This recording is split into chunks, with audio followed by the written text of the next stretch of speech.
Alors bonjour à tous, je vais vous présenter aujourd'hui mon mémoire qui porte sur la tarification des traités de réassurance pour les garanties incapacité et invalidité. Alors ce mémoire, je l'ai effectué au sein de la MACSF ou autrement dit au sein de la mutuelle d'assurance du corps de santé français. Alors dans un premier temps, je vous présenterai le contexte, ensuite les méthodologies que j'ai utilisées, puis l'application sur nos bases de données et enfin je vous parlerai de la tarification des traités de réassurance avant de conclure. Alors, concernant le contexte, donc la MACSF, en quelques mots, donc, ça signifie Mutuelle d'assurance du corps de santé français.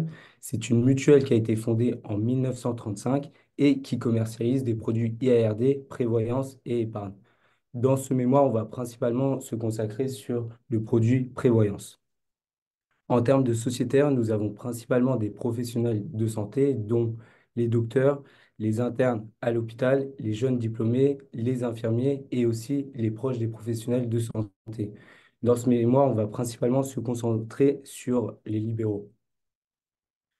Alors, la prévoyance, c'est quoi? Donc, la prévoyance joue un rôle de complément à la sécurité sociale. Lorsqu'un assuré tombe en incapacité, il est assuré au bout du quatrième jour grâce à la sécurité sociale. Donc, les 4 jours, c'est un délai de carence.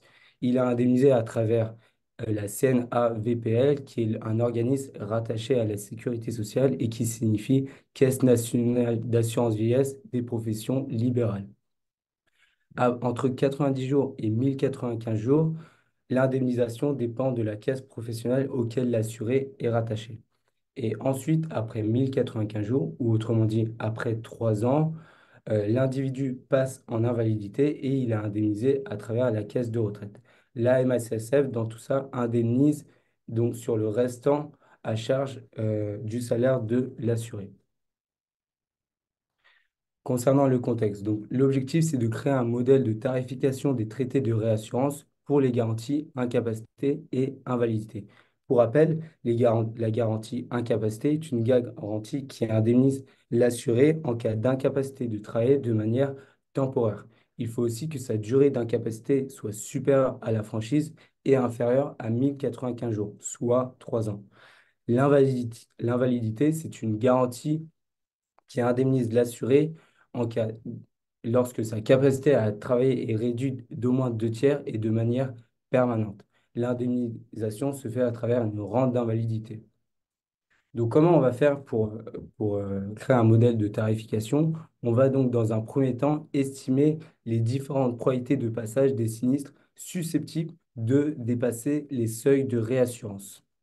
Donc, nous allons calculer la probabilité de passer de l'état sain à l'état d'incapacité. On va modéliser le nombre de jours passés dans l'état d'incapacité. Et ensuite, on va calculer la probabilité de passer de l'état d'incapacité à l'état d'invalidité. Une fois qu'on aura ces différentes probabilités-là, on va simuler le coût probable de notre portefeuille de l'année 2022 à l'aide de ces probabilités-là. Pour chacune des simulations, on aura un histogramme de la forme ici présente, avec certains sinistres qui ont dépassé les seuils de réassurance, donc les sinistres en bleu, et d'autres qui n'ont pas dépassé les seuils de réassurance. D'où l'idée de se consacrer surtout sur les sinistres susceptibles de dépasser les différentes tranches. Une fois qu'on aura fait ça, on va pouvoir appliquer nos traités de réassurance qui sont des traités en excédent de sinistre appliqués tête par tête ou bien appliqués individu par individu. Pour chaque simulation, on va calculer le coût total et on aura in fine un histogramme avec les coûts totaux de chacune des simulations. On va dans un premier temps pouvoir calculer la moyenne qui sera en fait notre prime pure. On va aussi pouvoir calculer le coefficient que le chargement de sécurité que nous tarifie le réassureur et on va aussi pouvoir faire du backtesting. Alors, nous, il faut savoir que nous allons travailler avec une base de données d'indemnisation. Dans cette base de données, nous avons l'exposition et on a aussi tous les sinistres que nous avons indemnisés. D'une manière générale, on indemnise un sinistre lorsque sa durée d'incapacité est supérieure à la franchise.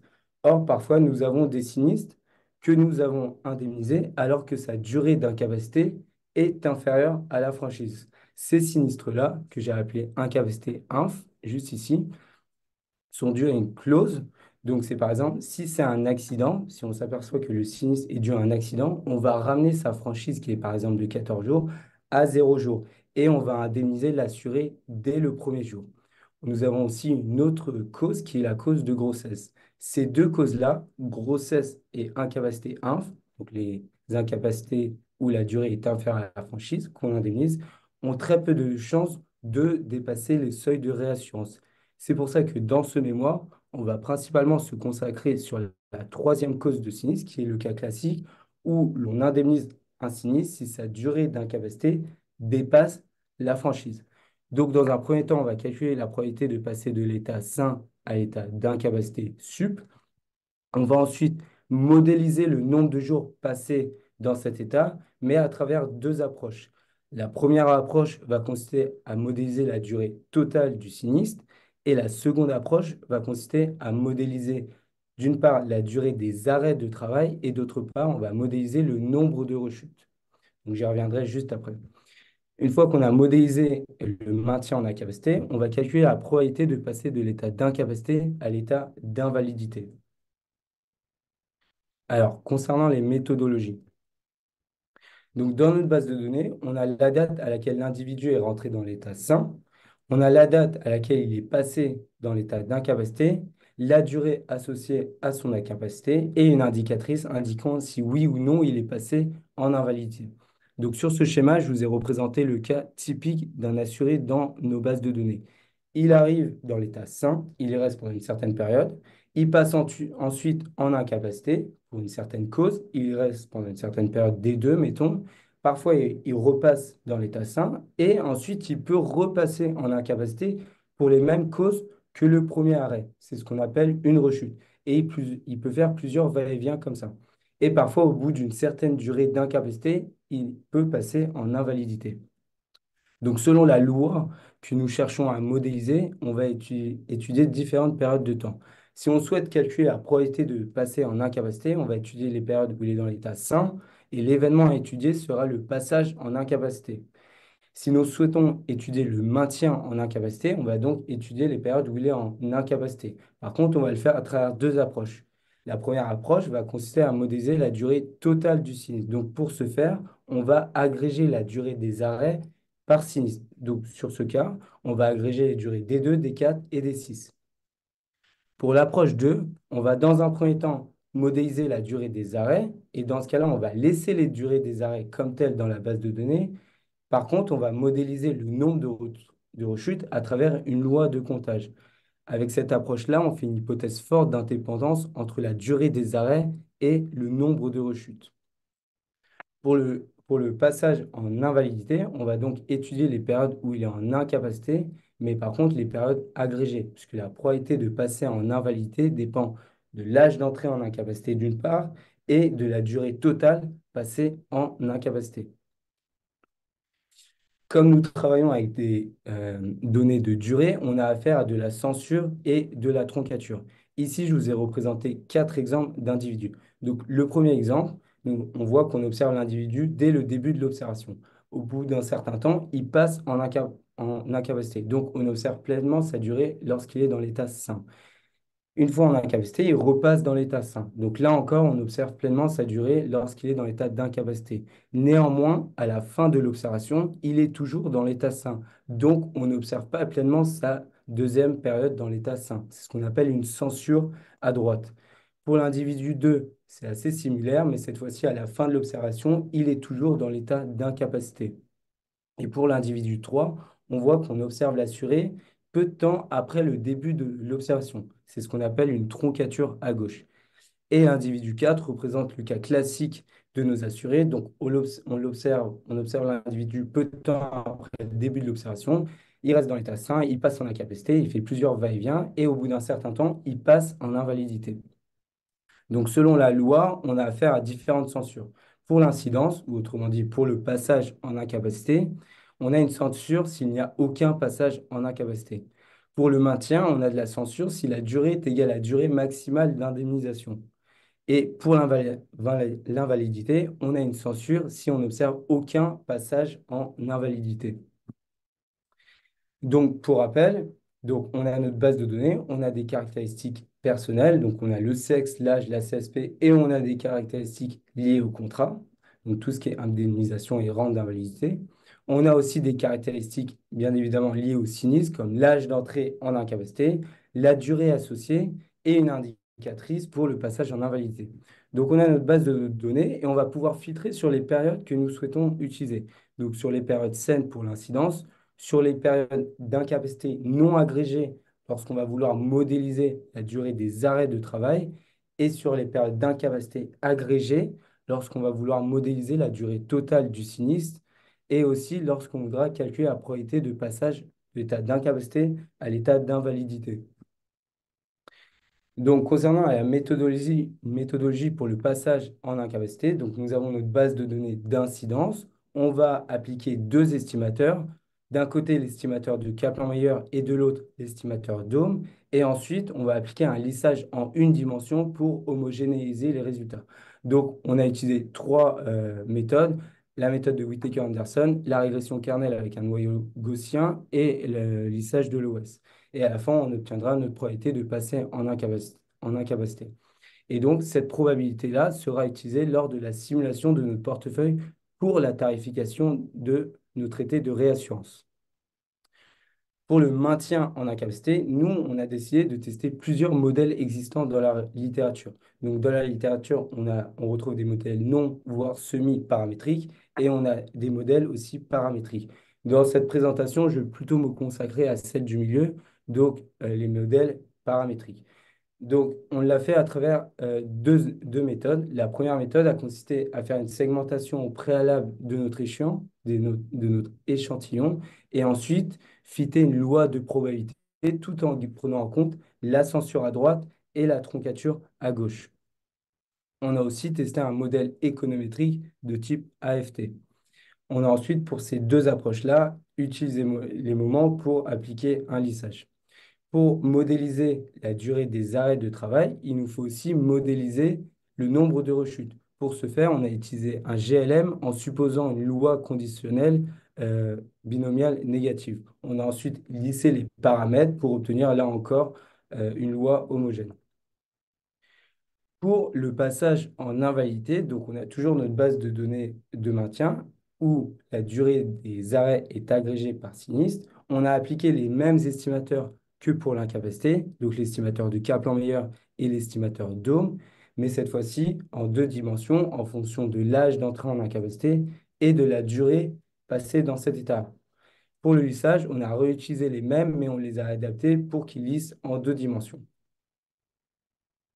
Alors, concernant les statistiques descriptives, donc nous, pour calibrer nos lois, nous avons utilisé des données de 2010 à 2019.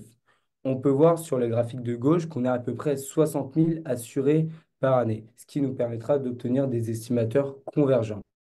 Juste à droite, nous avons fait la distinction entre les hommes et les femmes et on voit qu'on a une majorité de femmes au sein de notre portefeuille.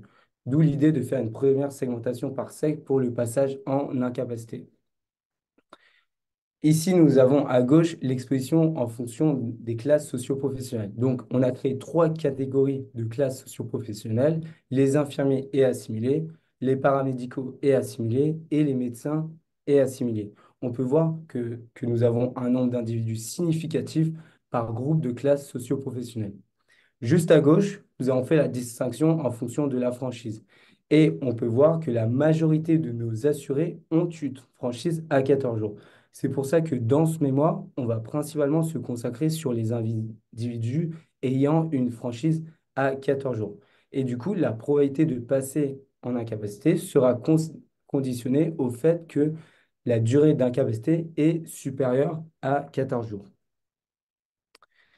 Ici, à gauche, nous avons le nombre de sinistres liés à la grossesse. On voit bien qu'il y a un pic à l'âge de 30 ans, mais nous, ce qui nous intéresse, c'est plutôt le graphique à droite. Ce sont les sinistres dont la durée d'incapacité est supérieure à la franchise. On voit bien qu'il y a une distinction entre les hommes et les femmes, mais aussi par âge. Donc, au final, on a retenu trois variables de segmentation pour l'incidence. On a retenu le sexe, l'âge qui est plutôt une variable de discrétisation du temps, et on a retenu le groupe de catégories socio-professionnelles. Pour le maintien en incapacité, donc cette fois-ci, on observe les individus qui sont déjà en incapacité, donc on a moins de données. On ne pouvait pas garder autant de variables de segmentation. On a donc dû faire un choix entre soit garder le sexe ou soit garder la classe socio-professionnelle. On a fait un graphique de la durée médiane par sexe en fonction de l'âge et de la durée médiane par CSP en fonction de l'âge de survenance. On voit qu'a priori, il n'y a pas une grande différence. Donc au final, on a décidé de garder le groupe de catégories socio-professionnelles et toujours de garder l'âge en tant que variable de discrétisation.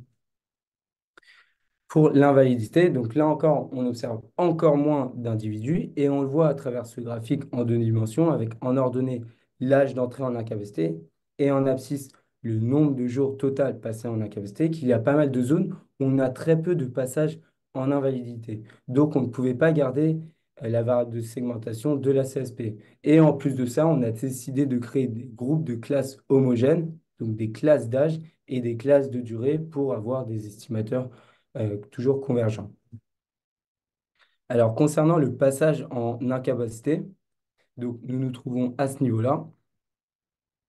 Donc, nous pouvons voir l'indistinction entre les hommes à gauche, les femmes à droite, mais aussi par CSP. Donc, en première ligne, les infirmiers, puis les paramédicaux et ensuite les médecins. On voit que d'une manière générale, la probabilité de passer en incapacité est plus élevée chez les femmes que chez les hommes, premièrement. Et deuxièmement, on voit que plus l'exposition augmente, notamment pour les hommes médecins, et plus on observe une convergence des deux estimateurs, donc à savoir l'estimateur de Kaplan-Meier et l'estimateur d'Ohm. Au final, nous avons décidé de choisir l'estimateur de Kaplan-Meier car c'était l'estimateur le plus naturel pour étudier les phénomènes de durée. Une fois qu'on avait ces taux de passage d'incapacité brute, on a décidé de les lisser. Donc, pour rappel, on a utilisé le lissage de Whittaker-Anderson et le lissage de la régression kernel avec un noyau gaussien. On voit que les lissages donnent des résultats assez similaires. Donc, au final, on a décidé de garder le lissage de Whittaker-Anderson puisqu'il permettait de mieux prendre en compte l'exposition sous-jacente. Alors, concernant le maintien en incapacité, donc nous sommes à ce niveau-là. Donc, comme je vous l'ai dit, nous, on va se consacrer principalement sur les modèles paramétriques. Donc, il y avait deux méthodes. La première méthode a consisté à faire une segmentation au préalable de notre échantillon et à fitter une loi de probabilité en tenant compte de la troncature à gauche et de la censure à droite. Et la deuxième méthode a consisté à utiliser un modèle économétrique de type AFT. Pour savoir laquelle des lois fitait le mieux à nos données, on a utilisé les critères d'information ASC et BIC et on a vu que pour chacun des modèles, c'était plutôt la loi log logistique qui ressortait le mieux. Ensuite, pour départager laquelle des deux approches était la meilleure entre la loi marginale et le modèle AFT, on a comparé les lois et on a vu qu'il n'y avait pas de grosses différences entre les deux approches. Donc, au final, nous avons décidé de garder la loi marginale log logistique, que ce soit pour modéliser la durée totale du sinistre, mais aussi pour modéliser la durée des arrêts de travail. Pour modéliser les arrêts de travail, on a une première loi. Néanmoins, il nous manque la loi qui modélise le nombre de rechutes. Donc, concernant cette loi ici, donc nous sommes à ce niveau-là. Donc, on a utilisé un modèle GLM en supposant une loi binomiale négative, puisqu'on avait de la surdispersion dans nos données. À gauche, vous pouvez voir le paramètre de l'âge qu'on a lissé pour, là encore, avoir des résultats homogènes. Et à droite, vous pouvez voir l'espérance du nombre de rechutes. On remarque que l'espérance de rechute est plus élevée chez les médecins, comparé aux paramédicaux et aux infirmiers. Concernant le passage en invalidité, donc nous sommes à ce niveau-là. Donc, nous avons nos taux en deux dimensions en fonction de l'âge d'entrée en incapacité et de la durée totale passée dans cet état. On peut voir qu'il y a pas mal de bosses après 1000 jours parce qu'en fait, l'exposition est assez faible. Donc, une fois qu'on a ces probabilités-là, on a fait des lissages en deux dimensions. Donc, on a dans un premier temps fait un lissage de Whittaker-Anderson à gauche et dans un second temps un lissage avec la régression kernel. Au final, les deux approches étaient assez similaires, donc on a décidé de de garder l'estimateur de Kaplan-Meier avec un lissage de Whittaker-Anderson en deux dimensions. Alors maintenant que nous avons toutes nos lois, donc comme je l'ai dit, nous avons calibré nos lois de 2010 jusqu'à 2019. Donc, on a calculé la probabilité de passer en incapacité, le maintien en incapacité et la probabilité de passer en invalidité. L'idée à présent, c'est de récupérer l'exposition de notre portefeuille de l'année 2022 et de simuler pour estimer un coût. Une fois qu'on aura simulé, on va obtenir un histogramme de simulation et à l'aide de cet histogramme-là, on va pouvoir tarifer et optimiser nos traités de réassurance pour l'année 2023. Donc, comme nous avons utilisé deux lois pour modéliser le maintien en incapacité, donc pour rappel, la loi pour modéliser la durée totale du sinistre et la deuxième approche, c'est la loi des arrêts couplée à une loi de comptage. On a donc utilisé deux approches pour faire la simulation. Donc, la base et la fin est commune aux deux approches. Je vais commencer par celle de gauche. Donc, pour chaque individu, on va tirer une réalisation dans une loi de Bernoulli pour modéliser son passage en incapacité. Le paramètre de la loi de Bernoulli, c'était la probabilité de passer en incapacité, sachant que la durée d'incapacité est supérieure à 14 jours. Donc, comme pour rappel, on a consacré notre étude sur les individus ayant une franchise à 14 jours. Et du fait de ce conditionnement, pour l'étape d'après, lorsqu'on va tirer une réalisation dans la loi de durée, si cette réalisation est inférieure à 14 jours, alors dans ce cas-là, on applique la méthode de rejet et on va retirer un échantillon. Juste après, on va tirer une réalisation dans une loi de Bernoulli pour simuler son passage en invalidité. Pour la deuxième méthode, donc lorsqu'on modélise la durée des arrêts, donc le début est c'est la même, c'est la même chose que tout à l'heure. Donc, on tire une réalisation dans une loi de Bernoulli. Ensuite, ce qui change, c'est qu'on va, dans un premier temps, tirer une réalisation dans une loi de comptage pour avoir le nombre de rechutes. À l'aide de ce chiffre-là, on va tirer n durée des arrêts. Et ensuite, on va agréger, on va sommer la durée de ces arrêts pour avoir la durée totale. Et là encore, si la durée totale est inférieure à 14 jours, dans ce cas-là, on applique la méthode de rejet et on recommence le processus de simulation.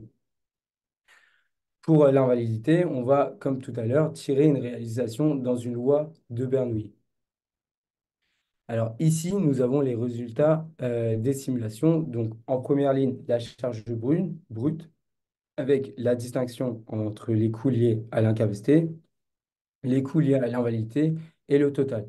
Et sur la deuxième ligne, nous avons la charge nette, donc lorsqu'on applique les traités de réassurance. Lorsqu'on regarde le graphique du haut, l'incapacité, on voit qu'il n'y a pas de différence entre les deux méthodes. Donc pour rappel, l'histogramme en bleu, c'est lorsqu'on utilise la loi de la durée totale du sinistre, et l'histogramme en rouge, c'est lorsqu'on utilise la durée des arrêts de travail couplée à une loi de comptage. Donc comme je disais, pour l'incapacité, il n'y a pas une grande différence. Néanmoins, lorsqu'on garde l'invalidité, on voit qu'il y a un gap entre les deux méthodes. Comme on a utilisé l'exposition de l'année 2022, on a pu comparer nos simulations avec ce qu'on a observé empiriquement. Et on a vu que c'est plutôt lorsqu'on utilisait la loi en bleu, donc la loi de la durée totale du sinistre, que qu'on avait un coût qui ressemblait à la réalité. C'est pour ça qu'au final, on a décidé de garder la loi de la durée totale du sinistre pour tarifer nos traités de réassurance. On voit aussi que cet écart se ressent lorsqu'on applique les traités de réassurance, donc au niveau de la ligne juste en dessous. Alors, donc ici, nous avons un exemple des traités en excédent de sinistre. En excédent de sinistre, donc nous avons la tranche de la MACSF. Donc nous avons un réassureur interne qui est une entité qui appartient au groupe et nous avons un pool de réassurance externe. Pour le traité interne, nous avons décidé de faire une optimisation d'un programme de faire une optimisation à l'aide d'un programme de maximisation sous contrainte. Et pour le traité externe, on a décidé d'analyser le coefficient de chargement de sécurité que nous charge le réassureur, en vue de créer une grille tarifaire euh, qui nous aidera lors de la prochaine négociation du traité de réassurance. Donc, commençons par le traité interne. Donc, l'idée, c'est de minimiser la volatilité de la charge des sinistres pour la MACSF dans le but de transférer le risque au réassureur interne. Donc, comment on va faire ça? On va en fait maximiser la volatilité de la tranche de réassureur interne sous contrainte d'une portée fixe et d'un S sur P, donc fixé arbitrairement à 0,75. Pour cela, on va faire varier deux paramètres. On va faire varier la priorité, mais aussi l'AAD. Donc ici, vous avez le résultat de nos simulations. Donc on voit qu'actuellement, avec notre traité actuel, donc pris arbitrairement, on a un S sur P de 0,68 avec une priorité de 600 000 euros et une AAD de 0 euros. On peut, si on souhaite atteindre notre objectif de 0,75, abaisser dans un premier temps la priorité de 25 000 euros. Ensuite, on a le choix, on peut soit rester dans cette zone-là, soit on peut encore plus baisser la priorité, mais par contre, il faudra mettre en place une AAD. Pour départager lequel des couples est le couple optimal, on va calculer la volatilité pour chacun de ces couples. Et le couple qui maximisera la volatilité sera le couple optimal. Donc, avant de passer à la volatilité, je vais vous représenter ce graphique ce tableau sous forme d'un graphique en trois dimensions. Donc, vous avez en ordonnée le S sur P en pourcentage. En premier, en abscisse, vous avez l'AAD d'un côté et la priorité de l'autre. On voit que la pente de la priorité est beaucoup plus raide que la pente de l'AAD, ce qui est logique puisque la priorité est appliquée tête par tête. Et vous avez l'hyperplan qui représente la contrainte du S sur P à 0,75. Ici, vous avez la volatilité à gauche pour tous les points du tableau et à droite pour seulement les coupes qui nous permettent d'avoir un S sur P fixé à 0,75. Le graphique de droite nous montre que le couple optimal est le couple avec une très petite priorité à 425 000 euros et une AAD assez élevée de 1,9 million.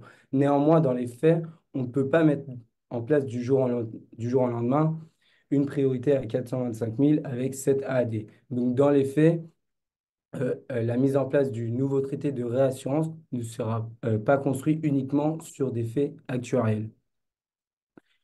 Pour le traité externe, donc toujours à l'aide de notre histogramme de simulation, on a pu calculer le coefficient de chargement de sécurité dans le but de créer une grille tarifaire. Donc, pour cela, on a utilisé trois principes, le principe de l'espérance mathématique, le principe de l'écart-type et le principe du quantile.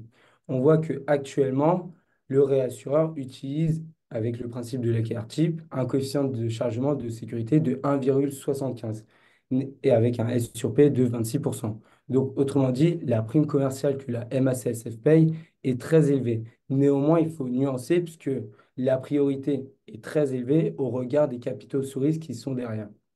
De plus, nous trouvons au niveau de la queue de la distribution et les réassureurs ont tendance à tarifer très cher cette zone-là. Donc, en conclusion, donc pour rappel, nous avons calculé des probabilités de transition. Donc, on a calculé la probabilité de passer de l'état sain à l'état d'incapacité, la probabilité de maintien en incapacité et la probabilité de passer en invalidité. Ces trois probabilités-là, on les a utilisées pour simuler notre portefeuille de l'année 2022 en vue de tarifer nos traités de réassurance. Donc, un petit rappel, pour l'incidence, on a utilisé l'estimateur de Kaplan-Meier avec le lissage de Whittaker-Anderson. Pour le maintien en incapacité, on a utilisé la loi marginale log-logistique avec le lissage des moments. Et pour l'invalidité, on a utilisé l'estimateur de Kaplan-Meier avec le lissage de Whittaker-Anderson en deux dimensions en fonction de l'âge d'entrée en incapacité et la durée passée en incapacité. On a vu que, à travers le résultat des simulations que les deux méthodologies ne convergent pas. Il y a un biais dans l'hypothèse d'indépendance du nombre de rechutes et de la durée des arrêts. Donc, on pourrait penser à utiliser d'autres méthodes, notamment l'utilisation de copules. On peut aussi noter qu'il y a une mise en production de l'algorithme dans le cadre du prochain renouvellement des traités de réassurance. Et enfin, en termes de perspective d'évolution, on peut penser à optimiser les traités de réassurance conjointement entre la tranche de réassurance interne et la tranche de réassurance externe. On peut aussi penser à ajouter la cause du sinistre. Et enfin, durant mon alternance, j'ai eu l'occasion d'implémenter un modèle multi-état. Néanmoins, les résultats n'étaient pas satisfaisants, mais ce serait intéressant de poursuivre dans cette voie-là. Je vous remercie.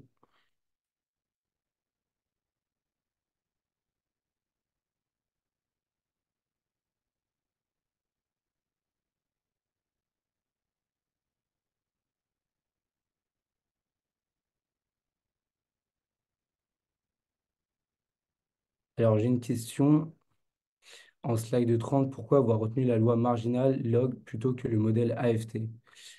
C'était juste que les résultats étaient assez proches entre les deux méthodes, donc il fallait faire un choix. Donc, on a tranché, on a utilisé la loi marginale log logistique.